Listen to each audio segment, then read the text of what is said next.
Hi friends, எல்லோரும் நீங்கள் apple plant எங்கே வாங்கினீங்கன்னு கேட்குறீங்க. நான் ஆப்பிள் பிளான்ட் நீங்கள் கேட்குறவங்க எல்லாருக்கும் நான் சொல்லியிருக்கேன் எங்கே வாங்கினேன்ட்டு. ஆனால் வெறும் குச்சி மட்டும் தாங்க வரும். அதுவும் நவம்பர் டு பிப்ரவரி வரைக்கும் தான் வரும். வெறும் குச்சி மட்டும் தாங்க வரும். அது நம்ம காஞ்சோ வரலாம். நீங்கள் 10 பிளான்ட் வாங்கினா அது 5 பிளான்ட் காஞ்சி வரலாம், 5 பிளான்ட் நல்லா வரலாம். அது நீங்கள் உங்கள் ரிஸ்க்கு தாங்க. நான் யார் கேட்குறீங்களோ நான் நம்பர் கொடுக்குறேன். ஆனால் நீங்கள் தான் பார்த்துக்கணும். நான் 250 கொடுத்து வாங்குறேன்னா நீங்கள் அது நம்ம லோக்கல் நர்சரியே 400K நம்ம பூவோடையே கிடைக்கிது. நீங்கள் அதுமாதிரி பார்த்து வாங்கலாம். இது நான் வச்சுருக்கிறது இது அண்ணா வெரைட்டிங்க. நம்ம எந்த பிளான்ட் வேணாலும் எங்கே வேணாலும் வாங்கலாங்க. ஆனால் நம்ம வளர்க்குற விதம் தாங்க. நான் இதில் ஃபுல்லாக காய்கறி தோல் தான் போட்டிருக்கேன். பாருங்கள், இது கூட மாவு தான் ஊற்றிருக்கேன்.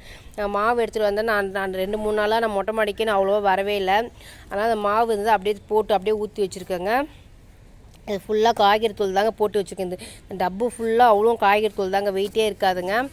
இது ஆல் சீசன் போலுக்குதுங்க. இப்போ தான் பழம் முடிஞ்சிருக்கு. திரும்பி பாருங்கள், ஃப்ளவர் வச்சுருக்கு பாருங்கள். இது ஆப்பிள்.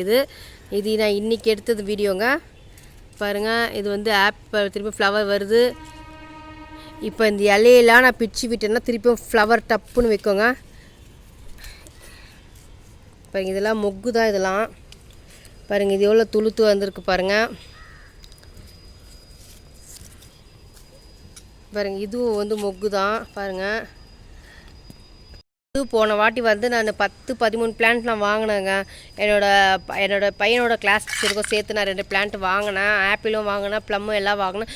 எல்லாமே ட்ரை ஆகிடுச்சிங்க, காஞ்சி போய் வந்துச்சு. சரி, அதனால் இந்த வருஷம் தரேன்னு சொல்லியிருக்கிறாங்க. சரி, அதுக்காக வெயிட் பண்ணுறேன்.